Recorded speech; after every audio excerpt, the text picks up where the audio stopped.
as far as I know, and I can see, Lisa Herzog is one of the most prolific young philosophers in the German-speaking world right now, and I think there are two characteristics of your work, Lisa. One is that you are working on this overlap of economics and philosophy, and there are not so many people working on such issues. And the other, I think, is that you also address not only an academic audience, but also the wider public. And I think this marks also your approach. You're currently a professor for political philosophy at the University of Groningen in the Netherlands, and the Department for Ethics, Social and Political Philosophy. So again, we can see this working in the overlap or the interdisciplinary nature of your work. And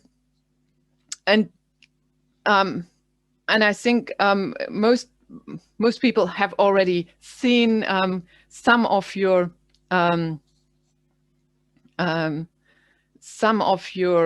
work, recent work, which is concerned with the world of work very much. And you've also worked on citizens' autonomy and corporate culture. So you debate some issues of workplace democracy and so on. And we are very, very happy and pleased to have you here.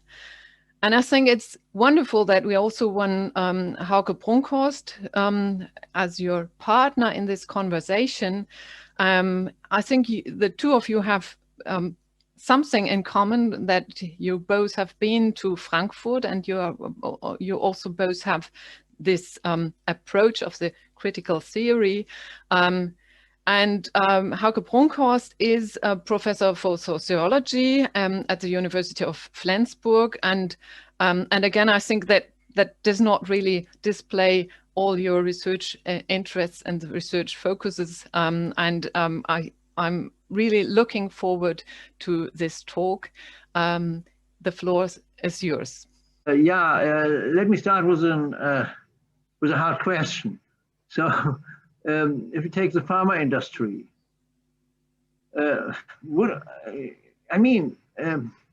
one implication of that idea of workplace democracy, on which I want to focus my questions, is that workplace democracy has this classical double function of deliberative democracy.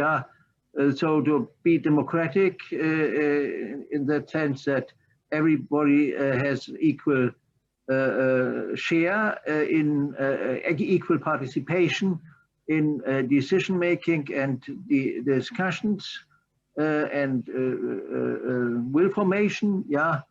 And that on the one hand, and on the other hand, that it also shall the same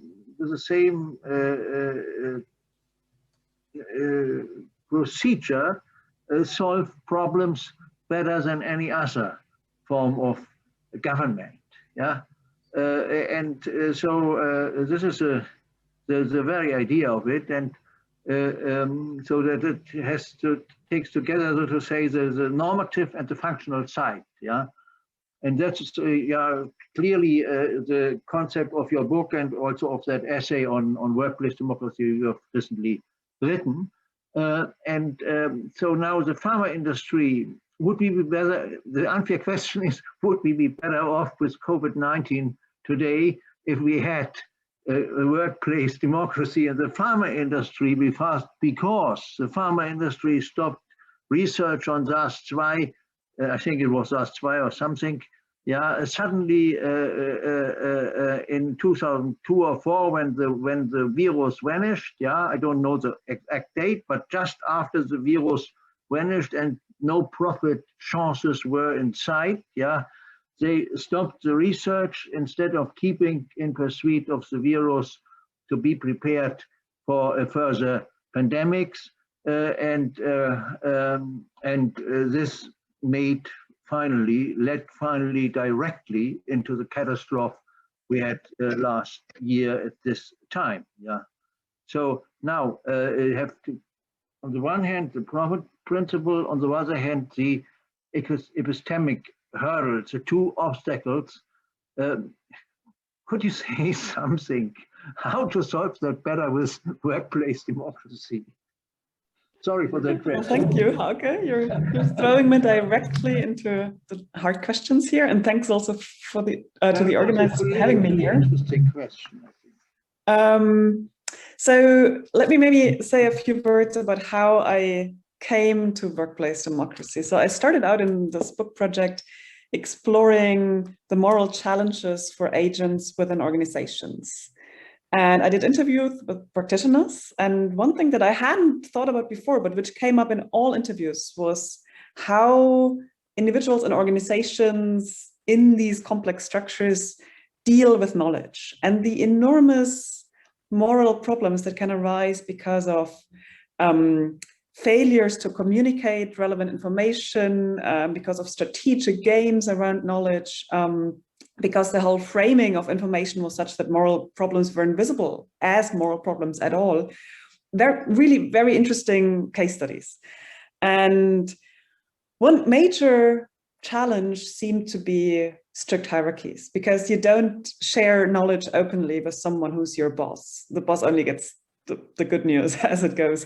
And so this was one of the arguments that I thought were a really strong one for thinking we need to completely change the structure in which work is organized and get away from these strict hierarchies, especially hierarchies where people on the lower level who have a lot of information to share are very vulnerable. And I mean, in the German context and in many other European countries, you already have much more protection for workers than in the Anglo-Saxon sphere. So this is already a difference.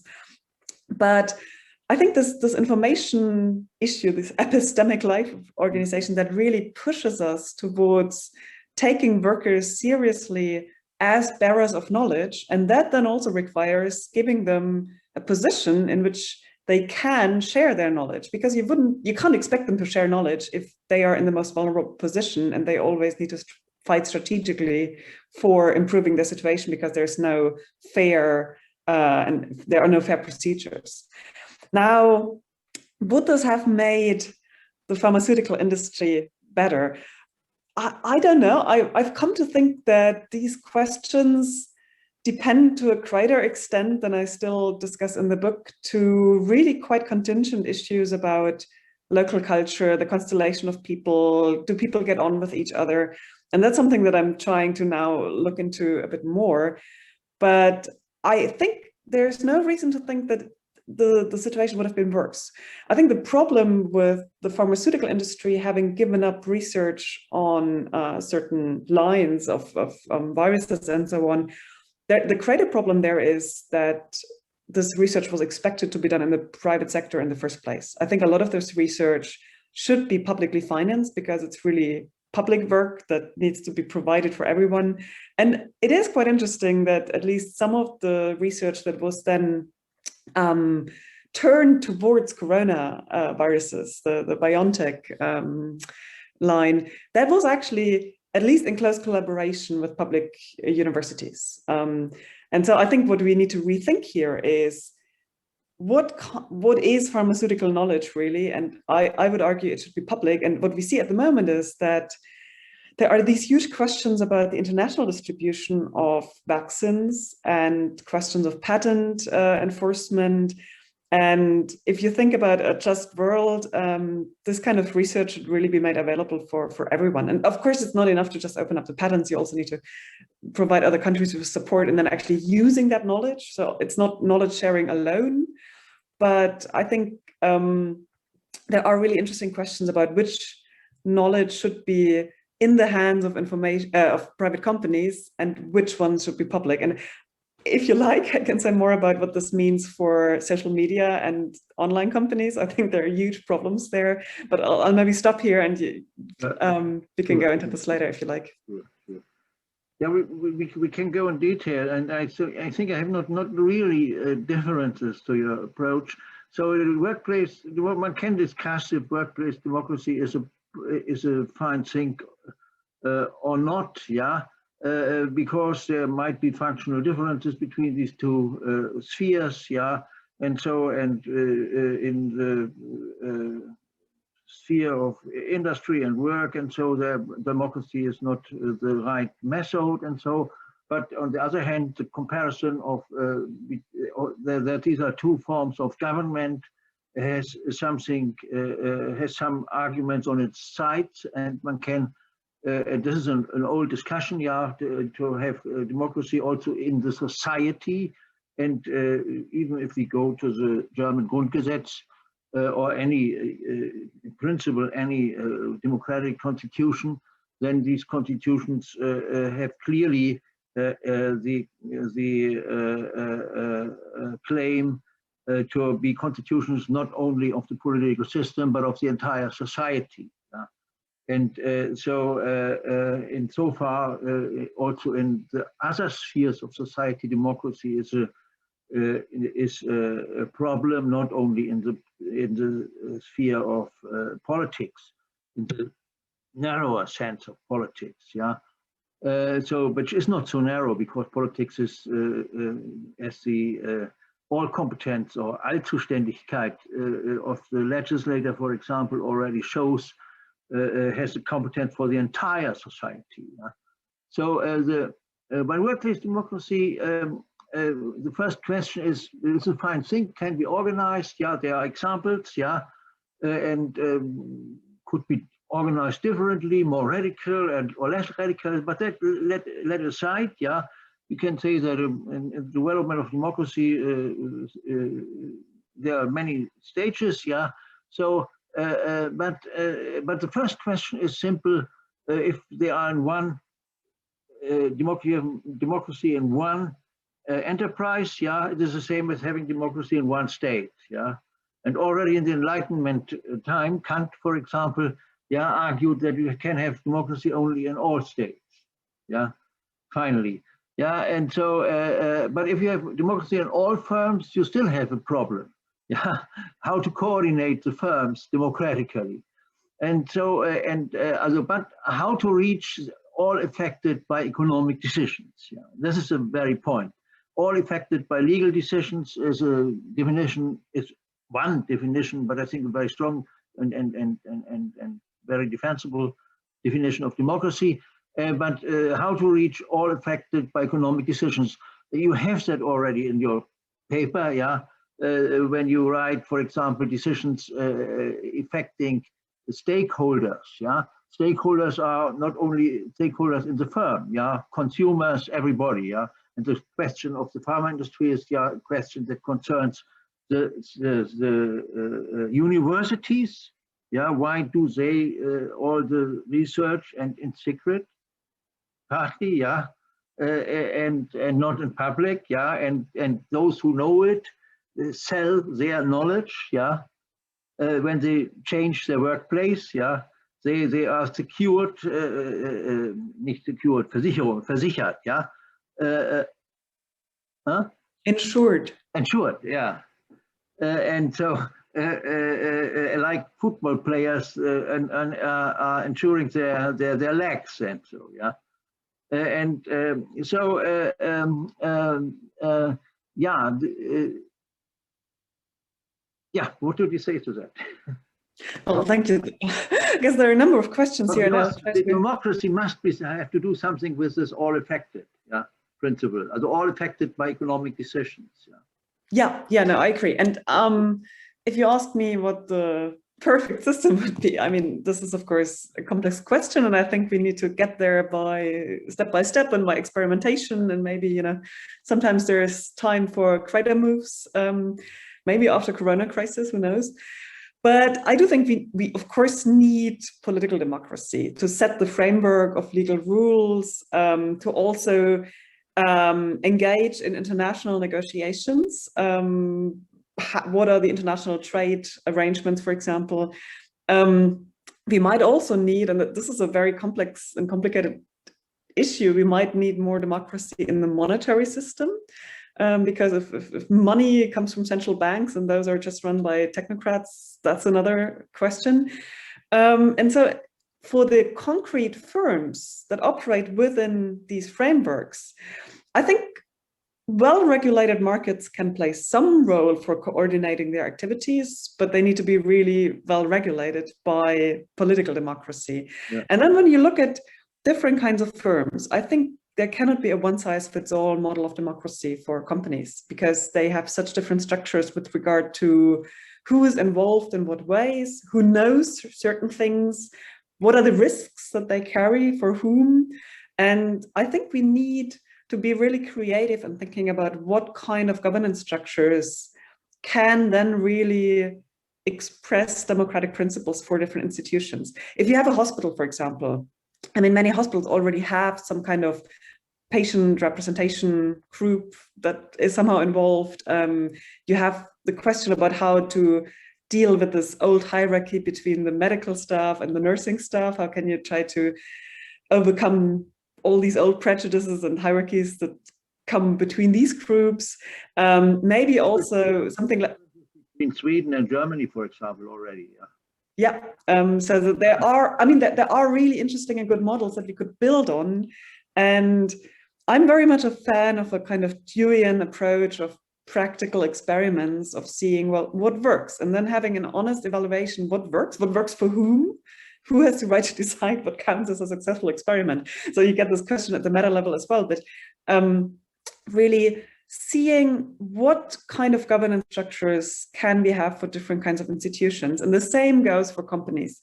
And in companies, I think we need to completely get away from this idea that somehow it's the owners having always the last say. I think we need to completely start from the activities. Okay, what is the company doing? Is it justified in the first place? I mean, we've been very liberal in terms of allowing companies to do all kinds of things without having some kind of check of whether they are making a positive contribution in the first place. But then, okay, who are the different groups that are involved? And then I think workers always deserve a kind of central place. Investors also deserve a say, sure, but it's only one group among many. And then the size of the company also matters. So I think we really need to be creative. And just one last word. I mean, I think if you have investors and workers as different groups, that has certain advantages in terms of distributing risks, but it will always introduce a certain conflict of distributive interests. That's just the nature of the animal. If you have investors who want profits and workers who want higher wages, you don't get around this. And that's why I'm very interested in cooperatives as a form of firms where the workers are also the investors, and you overcome this inherent tension. And I mean, one of the most exciting developments, it's still a niche, but it's a growing niche that I've seen in recent years, is platform cooperativism, where the principle of cooperatives is applied to digital firms, and then they also own the data themselves and so on. So it has all kinds of potentially positive effects. And I think that's something that really deserves more attention, more support. I studied economics and business from 2002 to 2007. Cooperatives were not even mentioned once, I think, in all the courses I had. So there's also a sort of ideological hegemony of certain cooperative forms that we see and that young people get educated in, which really needs to change. I'll stop here. I could go on forever, but yeah. So let me only put one further problem here, because the first step is always the public sphere. Yeah, an important part is the public sphere. And if you come back to this pharma thing, yeah, the public sphere is important, that for those access of the public sphere to the firm, which is a complicated problem for firms, yeah, because they must make profit, otherwise they cannot survive in capitalist societies, yeah. So and they have to be careful with their strategies and everything, yeah. So this is the imperative, the Verwertungsimperativ, yeah. And no one can avoid that on a market. And but there's a similar problem as with nation states. And I would call that the Alexander Michaeljohn problem. That Alexander Michaeljohn, I think, I don't know if you know him, he was an American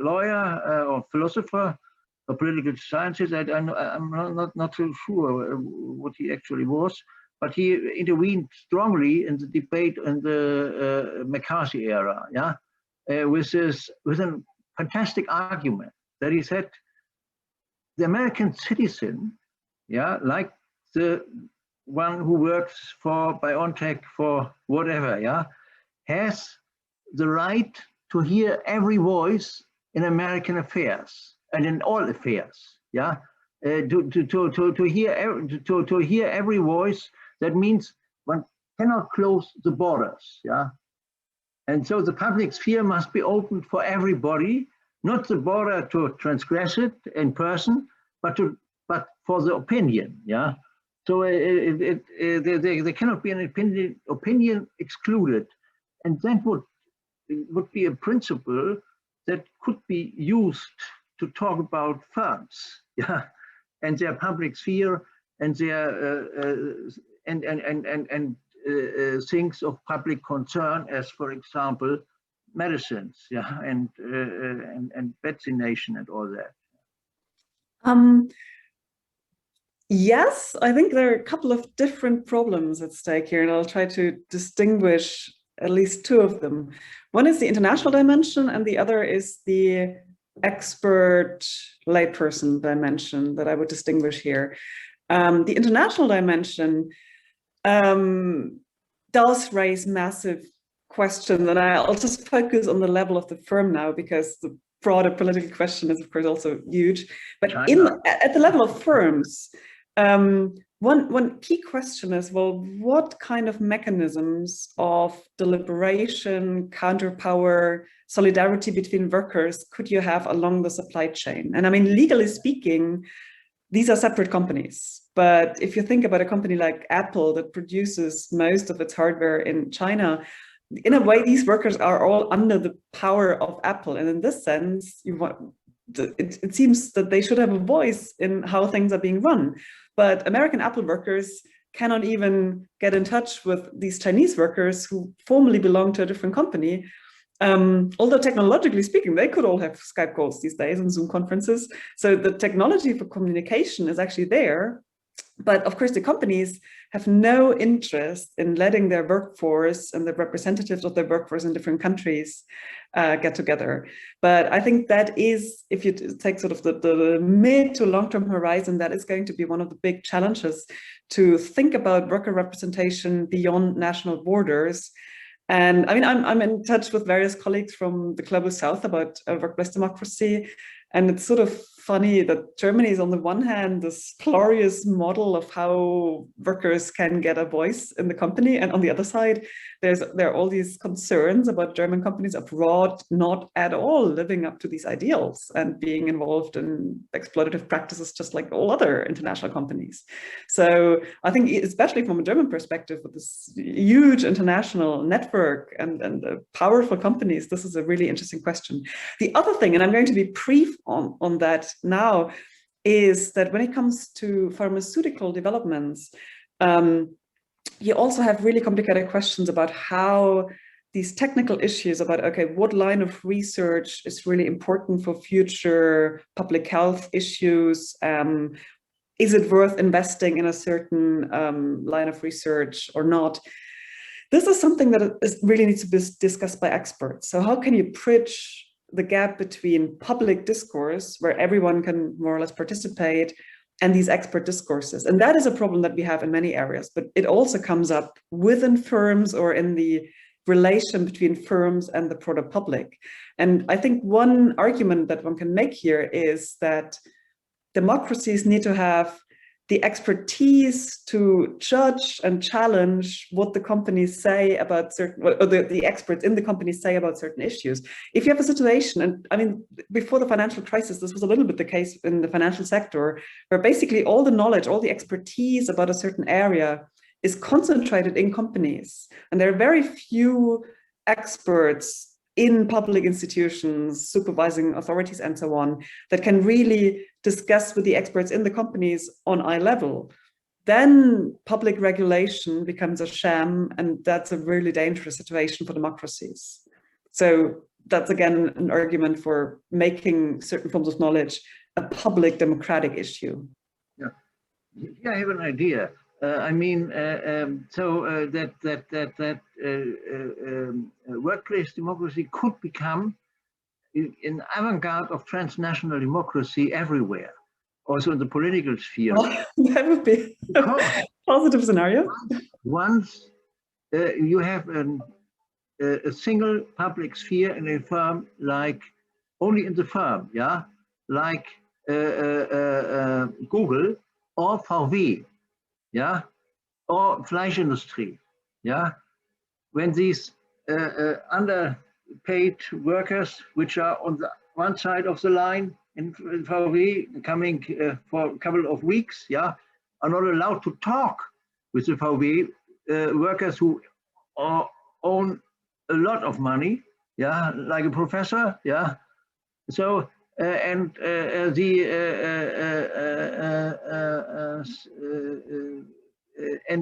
once this barrier falls, and so to say, the workers of the global firms unite, not between the global firms, but only within the global firms, yeah, that would be a kind of revolution, I would say.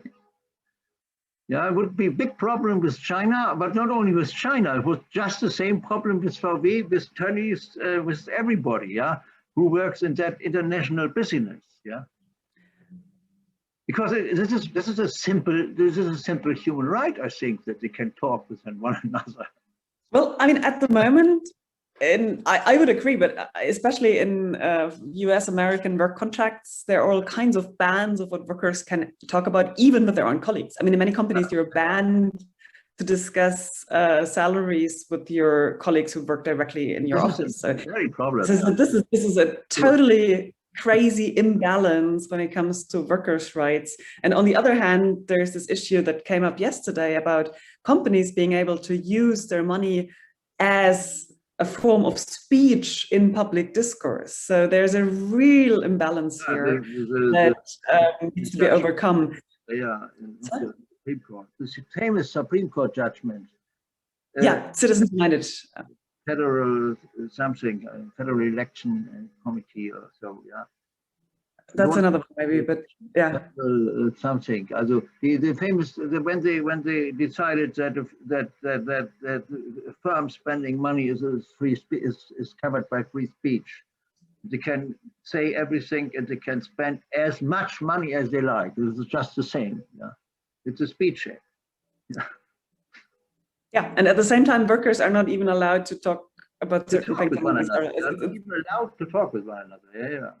Yeah, I think this is an interesting politicizing topic. Might be a topic that is important for workplace democracy. Yeah, and I mean, in these I'm not Amazon, for example. Yeah. And I don't want to sound like I'm totally naively utopian here in the sense that I'm aware of all the structural obstacles. Yeah. But I think that workplace democracy is a good candidate for thinking about an economic system it's one element of a broader economic system or economic democracy maybe, because I think the left needs an alternative to neoliberalism in the broadest sense. And I know the term has been abused and it's very vague and so on. But I think we are at a point at the moment where it's really clear neoliberalism is dead. But there doesn't seem to be any positive vision of what can come after. And that doesn't strengthen the left in its struggle against the concrete ills that neoliberal capitalism has brought us. And so I think that economic democracy in this multi-level approach could really be that positive vision, but I don't expect this to be, realized within the next 5 years. This will take lots of struggles and on many levels, and so it's an ideological battle. It's a very practical battle, but I think it's a way forward that could really be that could unite different forces. And I mean, I don't know in which stream you were before that session, but we've in the one where I was, we heard about more recent studies that show that co-determined firms, I mean, those are not maybe fully democratic as philosophers would like it, but they are at least far more democratic than purely capitalist firms. And they are actually also efficient. And so there are really good reasons to think that we won't have the kinds of problems that the Soviet bloc had in terms of producing completely inefficient economic systems. This is really the big picture view here, but I don't want to belittle the political and ideological struggles that this would take. Yeah, sure. I had from the discussion one further idea. To make a different use of all these arbitration courts, which are basically invented by private lawyers, yeah, who, like Pisto has described it, yeah, to save capital from state intervention, yeah. So, but one could umfunktionieren these arbitration courts, and even look at the former Soviet law. They had arbitration courts to coordinate the different firms, yeah, and their now planned production, so that doesn't matter, yeah, and their production to get them under one level of a kind of general interest, yeah. So they were implemented to mediate between the firms' selfish interest and the general interest of the public, yeah. And one could imagine that one could use this instrument of arbitration courts also to coordinate the different competing firms and the problems between South and North and so on, yeah. So this is a huge project. But this is something what one could also imagine step by step, and that has also is also an interesting has an interesting relation to deliberation, because the legal the courts are the most deliberative branch of the three branches anyway. Yeah. Yeah, I mean, the current system of these arbitration courts is, as far as I can tell, really completely undemocratic and it's terrible. But let me finish. If we think about arbitration on the international scale in order to dissolve issues, I mean, it needs to be completely different in character, because it needs to be really democratic and open.